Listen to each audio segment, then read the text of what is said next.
welcome. It's 50 years since the OAU, the Organization of African Unity, adopted its Refugee Convention. And I'll be joined by Tsion Tadesse and Marina Sharpe, two of the three authors of the report entitled The 1969 OAU Refugee Convention at 50. The report reviews the contributions of the convention and the challenges it faced, as well as the way forward. Tsion Tadesse, Marina Sharpe, a very warm welcome to the program. This year is the 50th anniversary of the OAU Refugee Convention, right? And you had put together a very interesting report.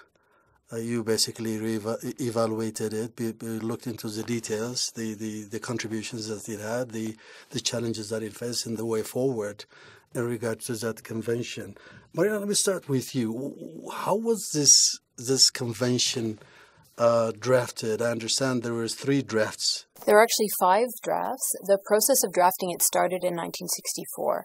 And to understand why the OAU decided to draft an African refugee instrument, you really have to know a key fact about the 1951 convention, which is the UN refugee instrument.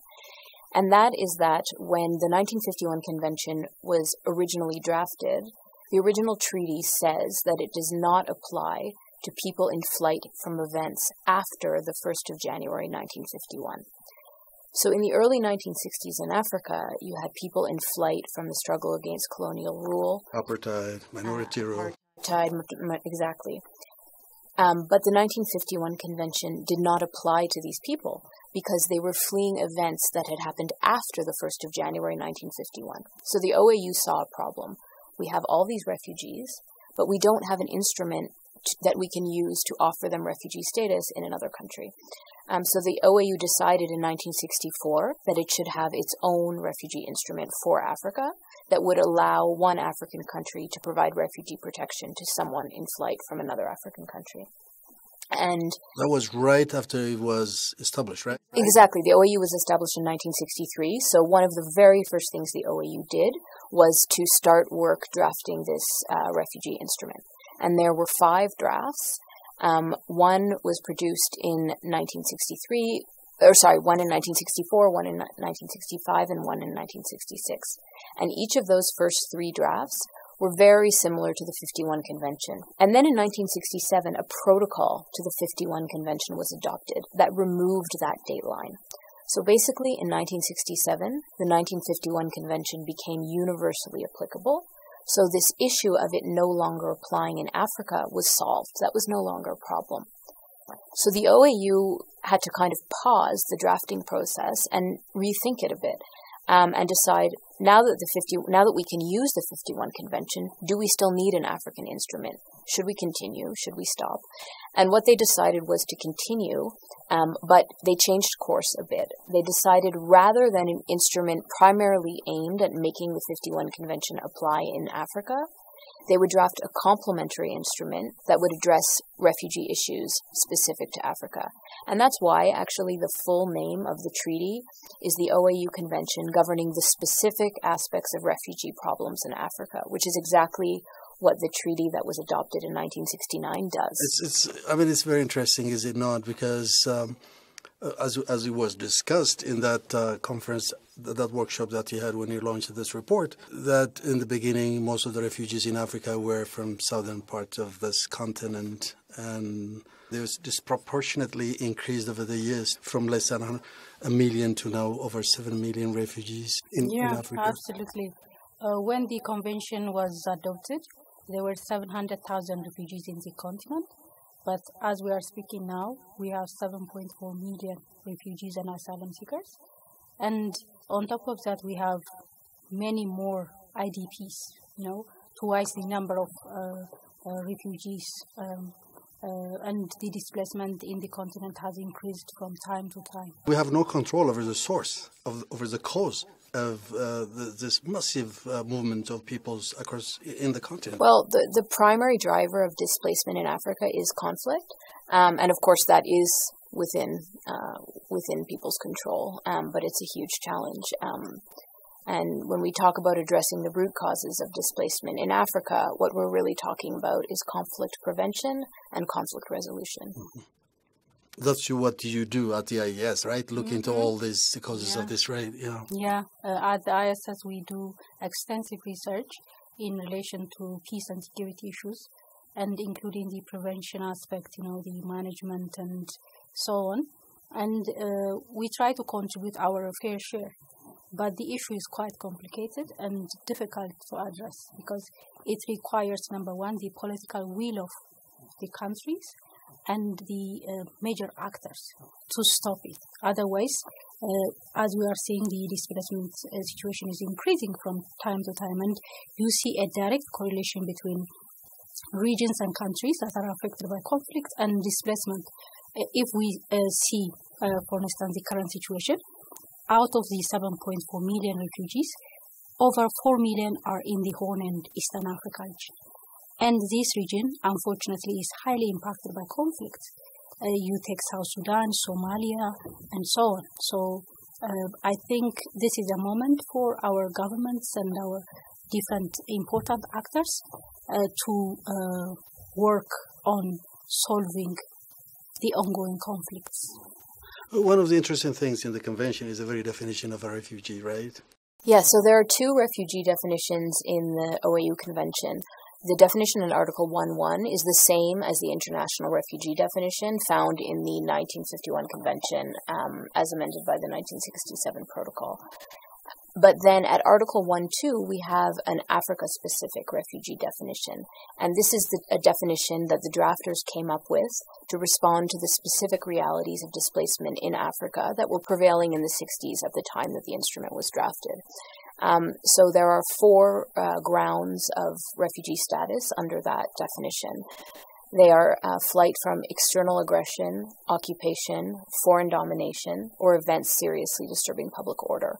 So you can see the first three are very related to colonial rule, minority rule, apartheid, aggression, foreign domination. But then events seriously disturbing public order is the more general one, and that's the one that's most commonly used today, and it's used today predominantly to protect refugees fleeing conflict. Right, but does that definition hold quite a solid argument as we speak? Because times have changed. The cause for being a refugee have totally changed now. But that's why we see the first three clauses not really used today. So external aggression, foreign domination, and occupation. We don't see those used very much today.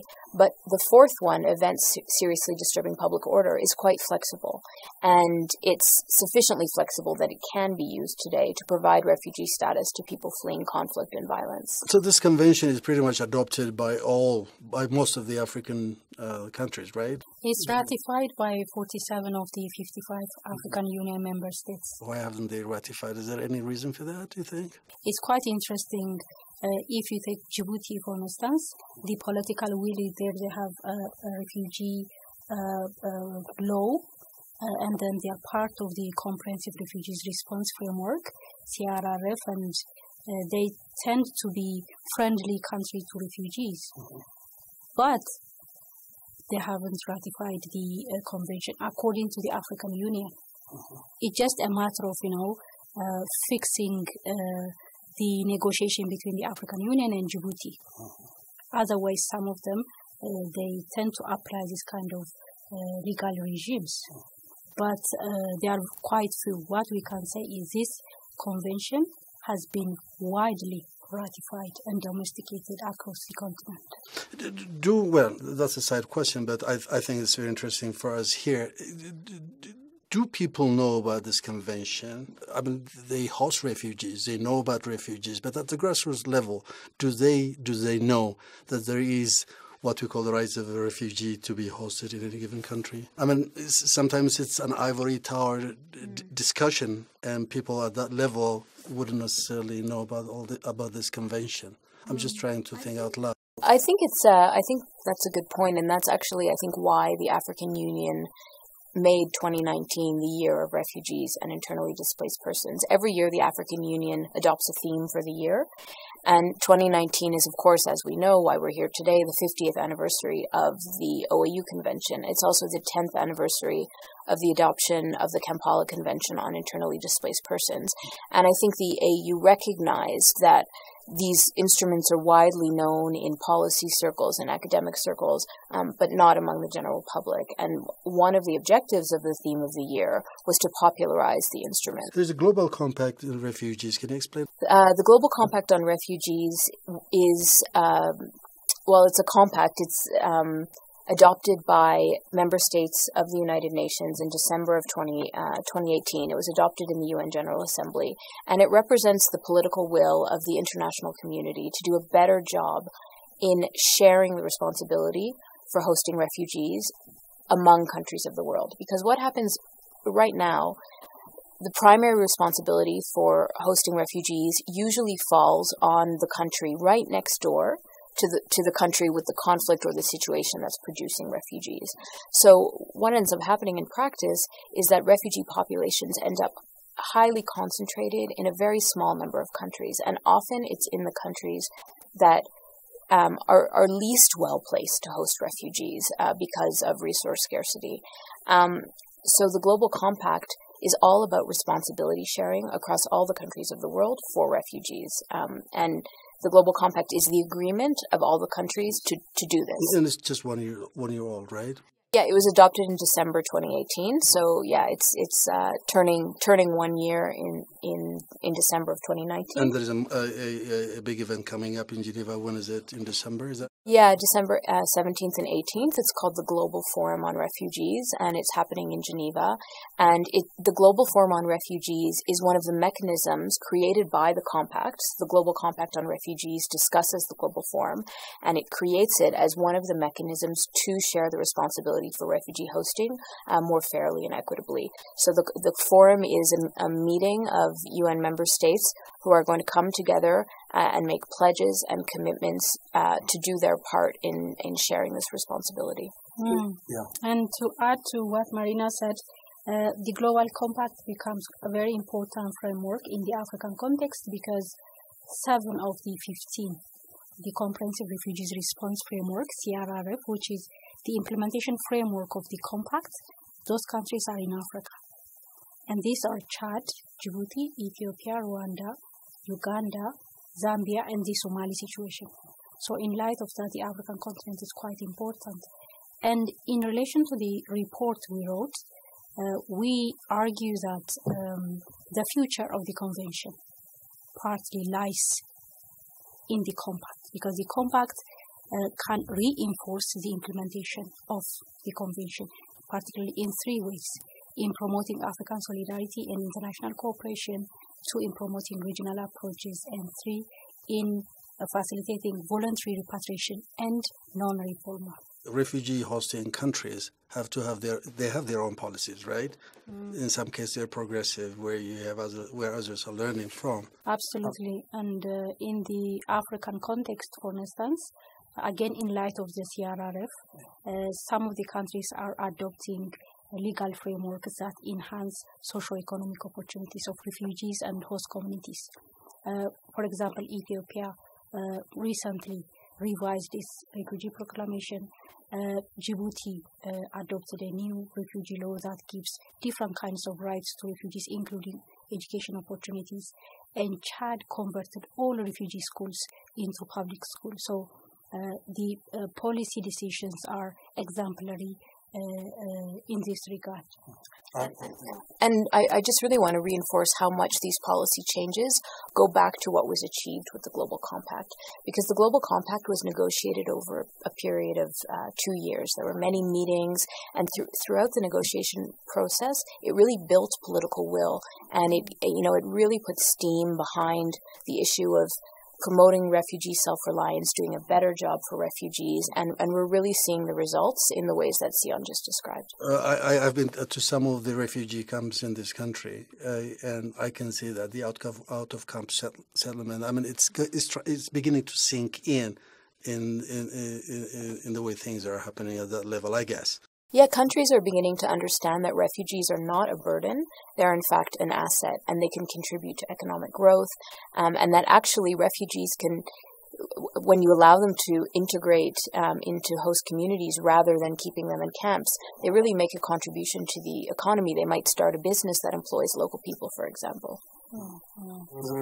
Yeah, and in the Ethiopian case, expanding the out-of-camp policy is part of the 9 pledges of Ethiopia, which is part of the CRRF process in the country. There are plenty of challenges, right? Can we talk about those? The challenges as far as the convention's implementation and generally the refugee rights and protection is concerned, there are many. So to highlight some of them, for instance, the number of refugees, as we talked earlier, is increasing from time to time. Imagine within the last 50 years, from 700,000, now we are 7.4 million. And that's just in Africa, not to mention the whole world. The whole world. And this is as the money needed to support refugees is decreasing. Is that in 2017 or 18, UNHCR indicated that it's received only 55% of the funding it requires. And some of the refugee operations affected are in Africa. So this is one challenge. The other is the issue of IDPs. The number of internally displaced persons is increasing, which have similar kind of needs, protection needs to refugees. And the other is the issue of climate change, which is intensifying as a reason for people to be forcibly displaced, in addition to conflict and so on. So there are many challenges. I don't know. Any structural challenges here, perhaps? I'll maybe just add a couple more challenges. I would say rising xenophobia all over the world, including in Africa, everywhere. That's a challenge. Refugees are facing more challenges in their host countries as a result of xenophobia. And related to xenophobia, of course, is that refugee hosting states sometimes, with the rise of terrorism, see refugees as a security threat, although there's absolutely no evidence for this. It's not substantiated, but it's a fear. And that's kind of led to more xenophobia. So the climate in some parts of the world is getting difficult. And you were asking about structural challenges. I mean, resources are always a huge issue. As I was saying before, the countries hosting the greatest number of refugees are also often the poorest countries in the world, who simply don't have the resources required to handle an influx, a refugee influx. And so that's why responsibility sharing is so important, and that's why we're hoping that in December, states will come together and make pledges to support the largest refugee hosting countries. For example, countries that, as a result of their geography, do not receive many refugees can provide funding to countries that do receive many refugees. That's why generosity is very much highlighted at that convention, right? Yeah. In fact, the convention has given legal expression to the generosity of African countries in hosting large numbers of refugees. And despite the prevailing assumption that many of the African refugees are leaving the continent, the majority of them are hosted by African states. In 2018, for instance, half of the 10 countries that hosted the largest number of refugees in relation to their host communities are in sub-Saharan Africa. And if you take recent figures, the leading African hosting countries in the continent are including Chad, Rwanda, Uganda, Tanzania, South Sudan, even Ethiopia, Sudan. And these countries, they are so poor, but they are opening their doors to refugees. So that's why we are saying the convention has given legal expression to their generosity. Yeah, despite the challenges, the doors are open. When you have large numbers of people fleeing a conflict, you don't see the neighboring country saying, no, you can't come in. That doesn't happen. So despite all these challenges, the bottom line is generosity. African states have been very generous, you know. But despite all that, I mean, you need massive injection of cash to be able to move this agenda forward. You know, generosity alone cannot get you there, right? I mean, so you have that dichotomy in the whole discussion, I guess. And that's what the global compact on refugees is all about. It's about responding, solving that problem. Yeah. In light of that, you know, there is a recognition globally on the need for more funding and the inclusion of more actors. So through the Global Compact, for instance, we are seeing new actors coming into play, above and beyond the mainstream actors. These are governments, UN agencies, and civil society. Currently, the private sector, regional and international financial institutions, development organizations are coming. If we take example, the World Bank, through its IDEA 18 sub-window, is, for instance, offering $2 billion between 2017 to 2020 to countries hosting large numbers of refugees, low-income countries, and these include African states. So the need for more funding is clearly and widely recognized. What was 2019 like for African refugees? I think the impacts of the project, of the African Union's Year of Refugees and IDPs, I think will take time to trickle down to people on the ground. Because in addition, as I mentioned before, to trying to popularize these issues and make them more widely known, another thing that the activities for the theme of the year were trying to do was affect policy change, and to promote more responsibility sharing in the continent. And all these things take time. So, in fact, this is just the beginning. And next year, there's also 2020 is the AU's year of silencing the guns, which of course is very related to the issue of refugees, because many refugees are of course displaced by conflict. So it's an ongoing process. Yeah. And to add to what Marina said, the African Union did a very good job as far as the 2019 theme of the year is concerned, because to structure the discussion, they have established a secretariat. This is a very unique approach. And this has helped to have very organized discussions as far as refugees, IDPs, and returnees is concerned. And they have also a secretariat where they are inviting, for the first time, external stakeholders, civil societies, and so on, which needs to be appreciated and which should continue as well in 2020 and the years to come. And they have also tried their best to popularize the 1969 Convention on Refugees and the IDPs Convention as well. I could just mention, just to give you a practical example of some of the things we've been doing. Last week, the African Union, together with UNHCR and Africa Humanitarian Action, which is an African NGO headquartered in Ethiopia and founded in Rwanda, convened together in Kigali a meeting on regional responsibility sharing. So I've been talking a lot about responsibility sharing at the global level across the world, but there's also an important issue of regional responsibility sharing within Africa. And this is what we were discussing in Kigali last week. And it was a very productive meeting that brought together stakeholders from all different sectors, from civil society, from academia, from the UN, from the AU, from governments, and we really put our heads together around this issue. It was one of a few meetings we did. I just mentioned it because it was the most recent one. So what does the future hold for the convention, I think? Well, the future, according to our argument, is the Global Compact provides a very good opportunity, as I explained earlier.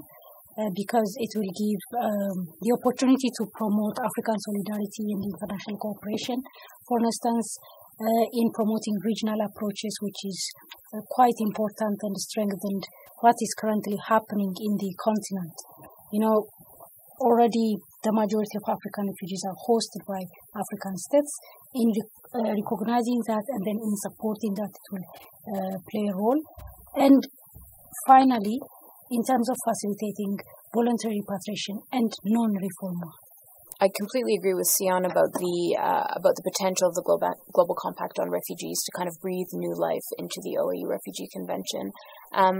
And I think also the theme of the year, the activities we've been doing in 2019 have also done the same.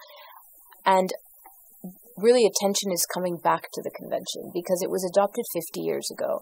And I don't want to say that it was forgotten, but it was definitely important to remind everyone about it. And now that that's happened, I think it's what we've been doing this year is going to spur a lot of activity in terms of perhaps publishing guidance on how the convention should be implemented in its states parties.